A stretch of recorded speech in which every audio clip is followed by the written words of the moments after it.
Hello. How are you, Miss Toya? Awesome and amazing. How are you? Awesome and amazing. Two separate words. I guess you can be both. Yes. All right. Um, I want to start our call off today with something I'm going to talk feelings, not data, because Okay. this is a feeling. Um, I was driving through my neighborhood over the weekend, and I don't know if it's me, but I saw two for sale by owner signs in my neighborhood.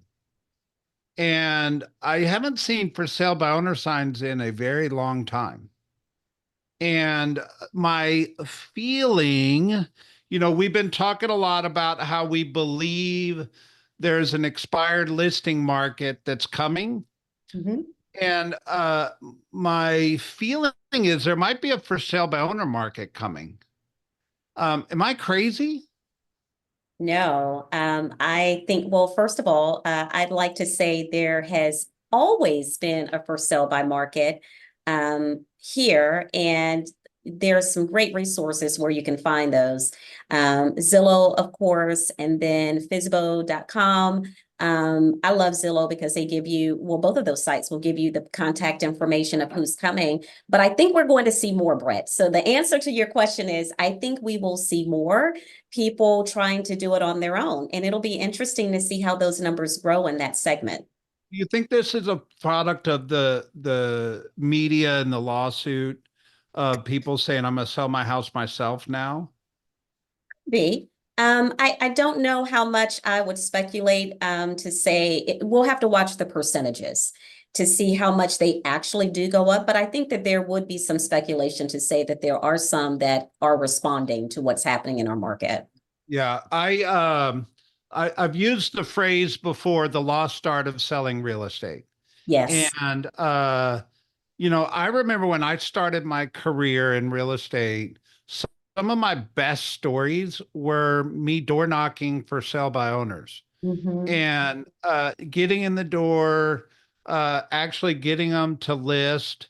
One of my favorite stories is a for sale by owner. I door knocked and listed and never sold the stupid thing. It probably was an expired listing. Yet I've got $2.5 million worth of transactions that were chain transactions from me door knocking that for sale by owner. And where I listed a house down the street, then I sold their friends a house, and then I got a referral fee and all kinds of, how the chain of real Yep. estate happens. Yep. But I feel like the lost art of selling real estate, if we just go with that for a minute, maybe somebody should turn on that switch in their head of maybe I need to look at expired listings again. Maybe I need to look at prospecting for sale by owners again. Um, Maybe that's something. Obviously, you have to pay attention to the do not call and the TCPA and all those guidelines. Yet, um, maybe that's a little bit of the lost art of selling real estate that's been, I won't say non-existent, but not as a strategy in the last couple of years that may be coming back. Hey, Rick, I like the red shirt, sir. Yes. Is that your Georgia shirt? Oh Look yeah. at you gearing up for football season. I mean, we're into days, not even months now. I Oh, gotcha. I thought it was your Alabama shirt, but okay. Oh, George. I'm not even gonna Tony, what's going on here? There's a conspiracy. Well, Anyway, here's so on the expired front, here's another idea. Don't just look at the expireds from last week where everybody's the vultures come in trying to score. Go back 2 years if you're, I assume the system, as I recall, goes back a couple of years and see who tried to list and sell a year or maybe two ago and something went left or right or they withdrew and, withdrawn, same thing. Maybe circumstances have changed and maybe their realtor's no longer in the business and people have forgotten about them and they've on some level become an orphan.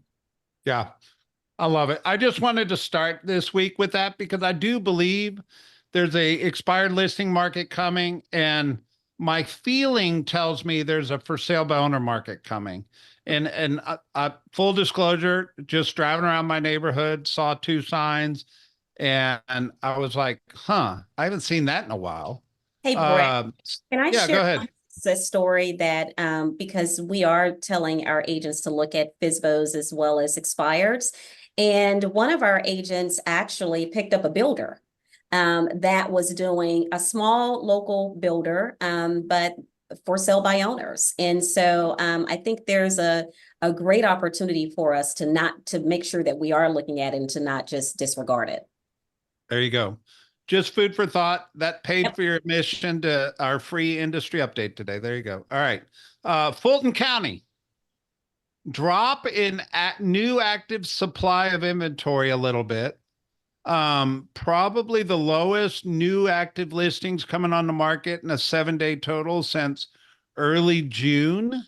I don't know if people are waiting on August 1st and the way Mark Jones always tells me I got to pay attention to how many calendar weeks in the year and that kind of thing. And maybe those listings are waiting to pop on Thursday on August 1st. Yet it's still a healthy number at 961, and 130 went under contract in the last 30 days. Just kind of looking back, that's still pretty healthy Yeah. through the summer at 130. 298 pending seems really healthy for Fulton County right now. And then 216 closed out, which little dip here, but maybe it's everything's closing Wednesday, right? I don't know. Overall, July seemed to be decent. And I keep reminding myself, like, back up 30 days. What was the interest rate environment 30 days ago? I think it was still north of 7%. So most of those houses closing now, or most of those pendings are probably locked in at 7% interest rates. Mhm. Yet the active under contracts are going to probably be locking in south of 7%, sub 7% interest rates right now. So I think there's like a line in the sand around that interest rate that I'm just kind of paying attention to in terms of numbers. What do you see in Fulton County? I'm looking at the withdrawals. I mean, they are still healthy opportunities. I look at the withdrawals and the expireds because Yep. something went wrong and, there's an opportunity for that. I love what Rick said going back 2 years or even a year to, be able to pull some good reports. But even just looking at the numbers here, we're seeing a steady Freddie going 120, 127, 121 as far as withdrawals. We did see a dip in expireds. However, that's still in Fulton County a good number. Well, and this is good data on your listing appointment to say, hey, there are just as many in the last week that withdrew that actually went under contract. So that paints a picture that creates more value for how you're going to market and sell and do things in unique, competitive ways to help them win. There you go. Let's look at DeKalb. DeKalb actually went up from last week in new active supply of listings. And it's holding pretty constant, right? 70 active option, a little bit off of where they've been trending, but not much. Pendings at 156 is still pretty healthy. I think early summer they were getting closer to 200. Now we're kind of trending in the 150 a week mark. And then closings at 157. They had big weeks the 2 weeks before. So I don't know. The cab looks pretty strong to me. Yeah. And it may be a reporting cycle, as you mentioned. There's a lot happens the last 3 or 4 days of the month. Yep. And then Cobb, 566, which pretty flat from last week. And Cobb, for the most part, in the last 30 days, has really bounced around. Like they went 393 to 670 to 570 to 566, where they don't historically bounce around. I don't know. Everybody in Cobb might have gone on vacation that week or something, but Last run before school starts. Right. Absolutely. 84 active option or under contract. They were pending over 100 in May and June, and now they're kind of slowed down to in the 80s and 90s. So there's definitely a seasonality or a drop off going on in Cobb, or you can see here from a pending perspective, same thing, 173. They were over 200 most of May and June, and now they're kind of 180, 170s. So that you can see a little slowdown in Cobb from properties going under contract and pending. And then closings, they had a good week at 181, 240 the week before. And if you look back in May and June, 200, 150, 160, 300, 200. Maybe I could tell the same story that they've slowed down a little bit from May, June. You can see it a little more in Cobb than you can the other counties. Yet to your point on the expireds, I'm watching them, but I would remind people, if an agent listed a house February 1st and did a 6-month listing agreement, that expiration date is Wednesday. And I think that spring market housing, listings that didn't sell, which if you look in the MLS today, are you seeing 180 days on market on listings that you're looking at? Anybody showing houses, seeing properties with 180 days on market right now? Anybody seeing it? Yeah, I'm definitely seeing some properties out there, 180 days. Yeah, I think those are the ones that are about to expire. Mhm. And I think you're going to start to see it going forward. I think the February listings are about to pop at the end of this month. The March will pop at the end of August. Start paying attention when you're looking at properties. And are you seeing 180 days or 150 days on market? I think those are the ones that are going to start to expire. Just put it in your RAS, your reticular activating system. What do y'all think? Well, as expires tend to grow and evolve and days on market increases, you have to be more cognizant of pricing your active listings. When you take, day one listing, you have to be more cognizant of what's active and not sold. And pendings are great, are really good, because at least there's a hopeful chance they close. But it's not all about solds, because the trajectory of the market may be shifting. So you have to pay attention to active competition more than ever.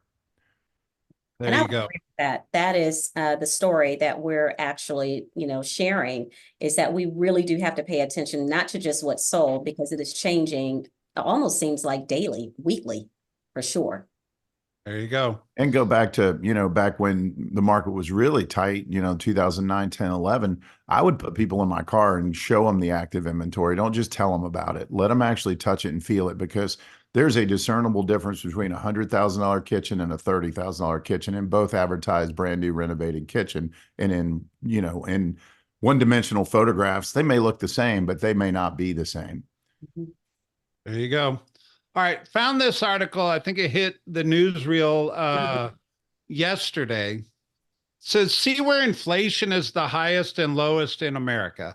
And before I show you the numbers, I want to make a comment.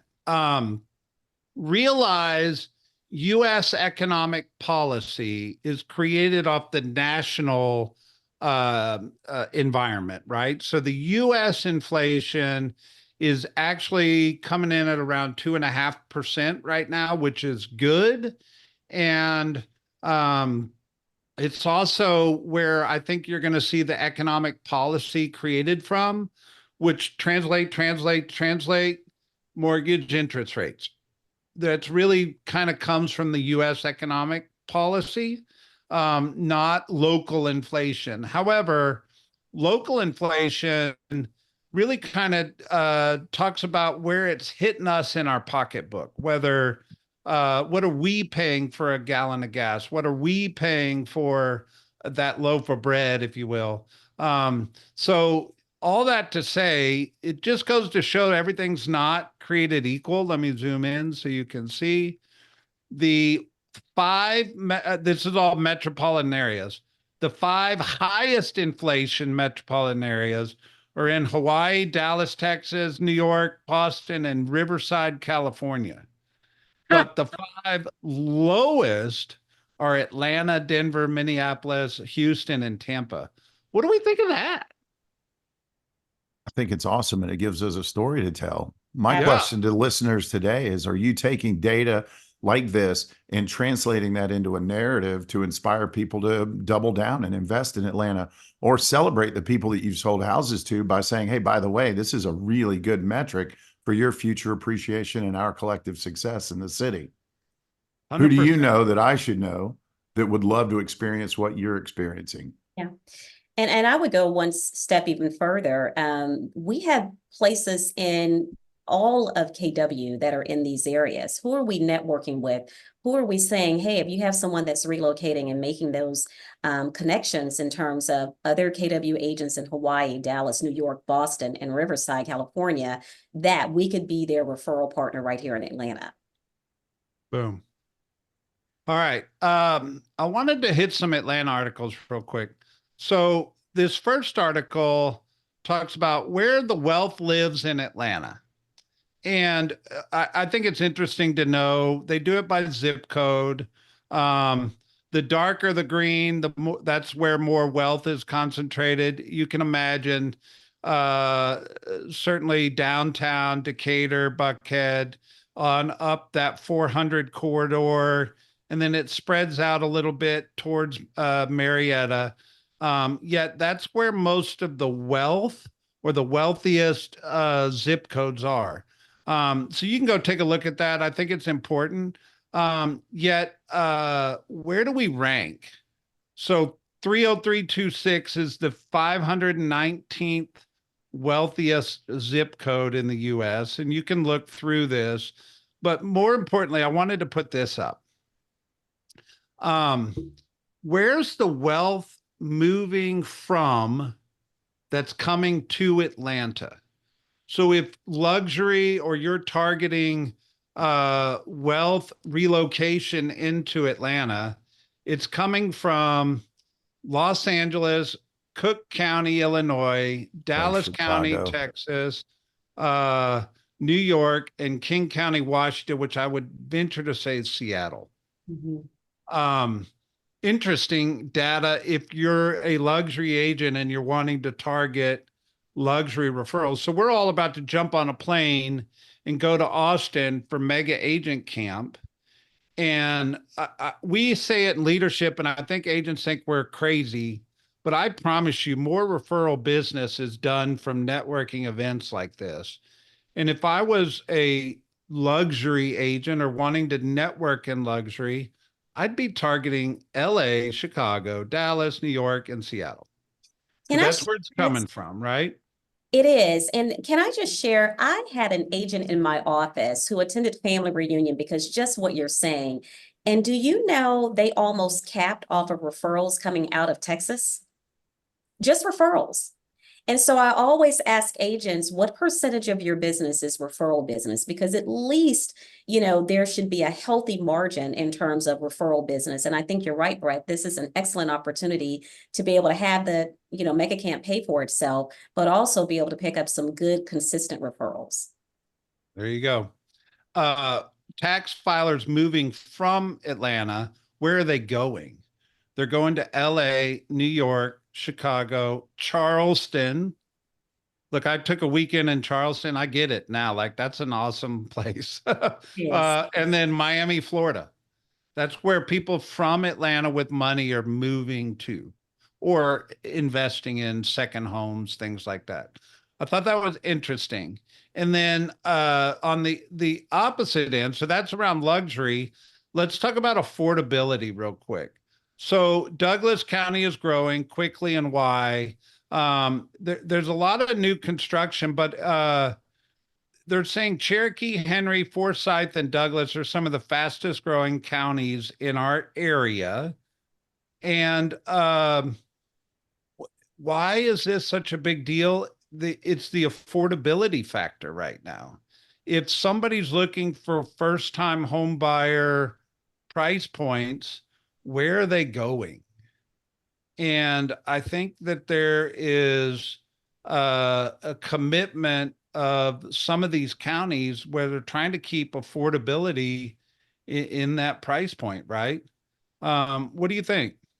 So, Brett, there are two things to add to Douglasville, because when you're thinking about what's happening there, Zoetis Manufacturing and Research and Development Facility is the world's largest animal vaccination and pharmaceutical company. They're building a 600,000 square foot facility in Douglas County. It's expected to be by third quarter of 2024, and it'll project to bring about 176 new jobs. And then Lionsgate Studio, that's one of the largest film and TV studios is in Georgia. It was built on 40 acres in Douglasville as of January. So I think that there are so many things. And if you go into downtown Douglasville, they are truly building it by leaps and bounds. So that is a new hot spot, not just for affordability. If you keep moving past, Douglasville going into Villa Rica, they have lakes, going that way. So there's a lot of opportunity there, not just for affordability, but also for luxury. Yeah. Well, and if you're getting relocation clients from other states and they're just Googling, they may come across articles like this. So even if you specialize in Woodstock, South Forsyth, Decatur, you better know what's going on in these pocket communities where the buzz is on. I mean, it's literally on. One of the reasons that it's on is not only the affordability for the company going there, because they can find, real estate and they build or buy. There's opportunity that's not exorbitantly priced. But it also, the concentric circle is that they've got to attract a workforce. And the more affordable the workforce experience is and the more amenities are attached to that community, the easier it is to draw talent. And that's a big part of the equation. There you go. I found this article. It says Metro Atlanta top 5 market for active housing supply. So we've been talking about the gap that keeps widening between active listing inventory and buyer demand or actual closings.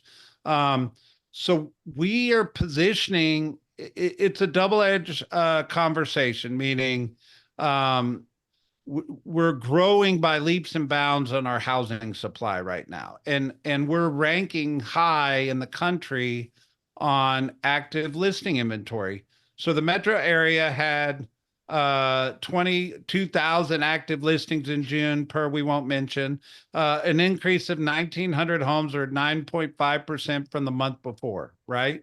I find that interesting that we're ranking really high on active supply right now. What do you think of this? I think it's good and bad. I think it's good that we've got that inventory on the ground. If demand starts to raise, but I also think it puts us at risk of having too much inventory.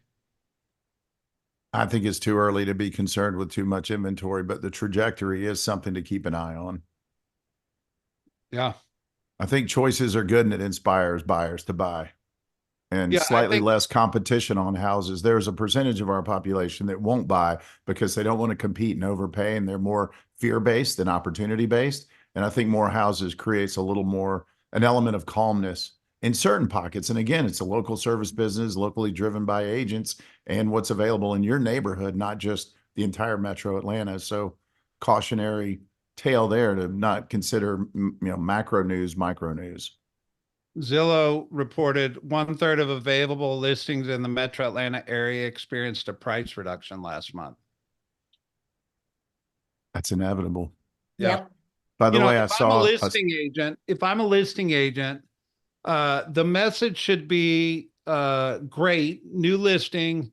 I better be tight on pricing. I better be tight on conditioning. I better be tight on staging and marketing. And my competition is more fierce than it's been in quite a while.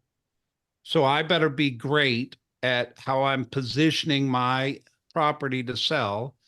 If I'm a buyer's agent, I might find myself showing a whole lot more properties than I've shown in the past. The We are days seeing that. of taking out a buyer and showing them 10, 12 properties is probably more realistic today than it's been for years. Yep. And we're And how do I consult that buyer into making great decisions without showing them 40 houses? Well, it may go back to the, pre-qualifying and previewing. That's to me, knowing what you're going to show before you show it expresses and illustrates expertise. And it also gives you context so that when you walk into the house, there are no surprises and you truly are perceived the real estate expert. There you go. Hey, quick reminder, if you're in Circle under Heart of Atlanta company announcements, the Q2 market report that we put together, the magazine, is out. So this is a great marketing piece that makes you, that positions you specifically as a market expert. We publish this once a quarter. Just go under company announcements. You can find the information. And Luke All just right, it's in the chat as go well. ahead. No, We Luke did. is Good. in the chat. Yep. All right, I want to wrap us up on this. So I don't want to say we're entering a new world around buyer agency, but we're certainly taking our game to another level around buyer agency, which we should have done anyway, but whatever, the lawsuit is kind of making it urgent. So 11 things great buyers agents know before they show a home. One, they know the value of a buyer. Why is that important?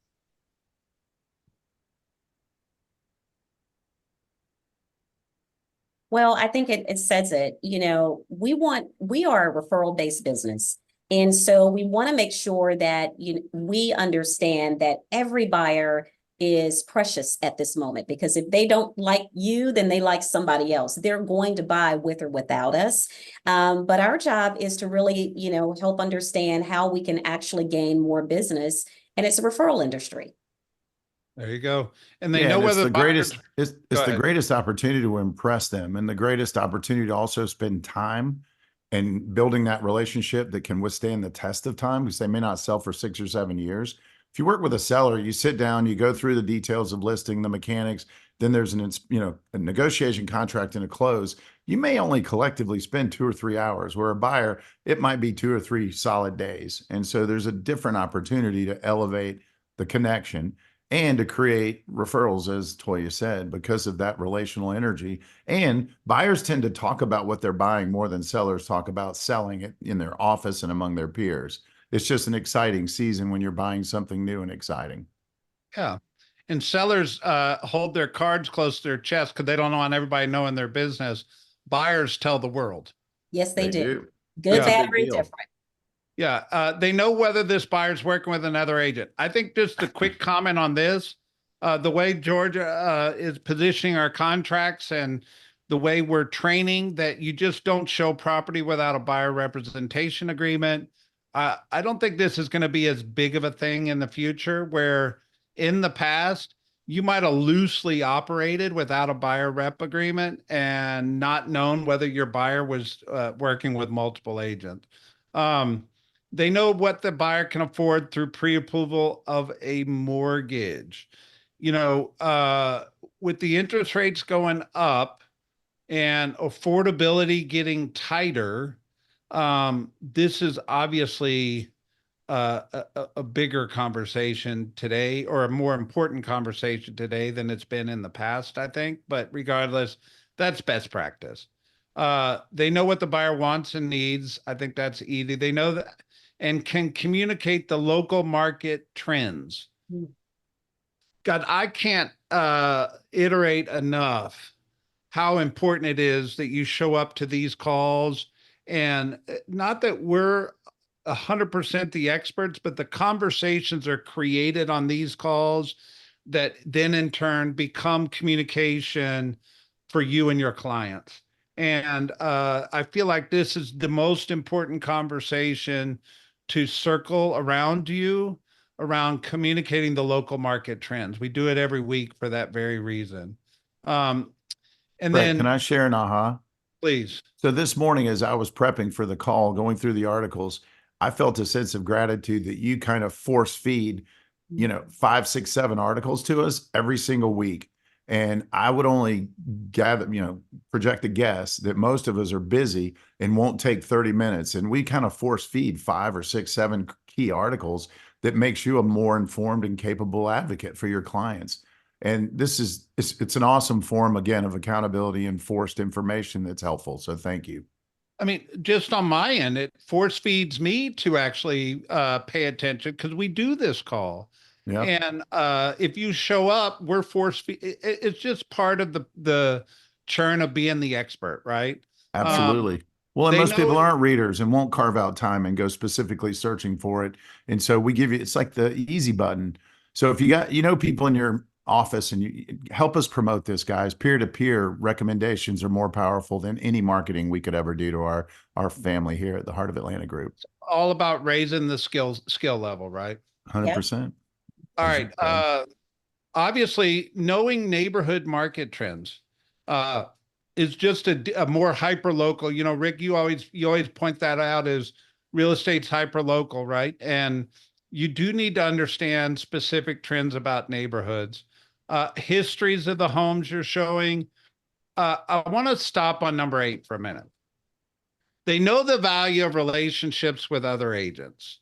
Um, we probably shouldn't talk about it, but the reality is there are agents in the marketplace that are very difficult to work with. And you shouldn't be those agents. And I promise you, if you sell enough real estate, your reputation matters. And you just need to understand that the relationship with other agents and the ability to work with others to get transactions done is so valuable. And you don't realize it when you're in the thick of it. But when you pull yourself out of it for just a minute, you realize how important that is. Anybody got a comment on that? I was going to say you can get more bees with honey. And I always, every time that there's maybe some possible friction, I always go back to the Y4C2Ts in order to say, how can we create a win-win? It really isn't about us. It's about our clients and getting them what they want and moving closer to their goal. So if we can just play nicely in the sandbox, because you're absolutely right, people remember you. And so our reputation is everything when it comes to, especially in a shifting market. There you go. Number 9 says how to represent buyers at a higher level. If you've not taken the value squared class and repositioned your mind and your business around what value really is, that's what this is talking about. And then obviously the value of good communication. This kind of goes back to number 8, but the truth is uh, being a good communicator is a direct relation to being a great business professional. And our industry kind of has a bad rep around not returning phone calls or not being great communicators. And if you just take a stand for your greatness and say, I'm going to be a better communicator going forward, I promise you it'll pay off. And then the last one is, real estate is, I told the story at the beginning around the FISBO that I door knocked that translated to a couple $1 million worth of chain of transactions. You may look at your business transactionally, yet I promise you a great real estate business is relational. And those clients, when you serve them well, and you maintain that relationship over the course of your career, will translate to future business. And it's really important to know that. Agreed. All right. Well said. Final word, Toya. We're over 3 minutes. I'll give you the last word. Hey, it's a great time to be in real estate, and it's a great time to be a real estate professional, and just go out and get your fair share. It is for the taking, and the time is prime. So happy selling. Bye, guys. Bye. Yeah.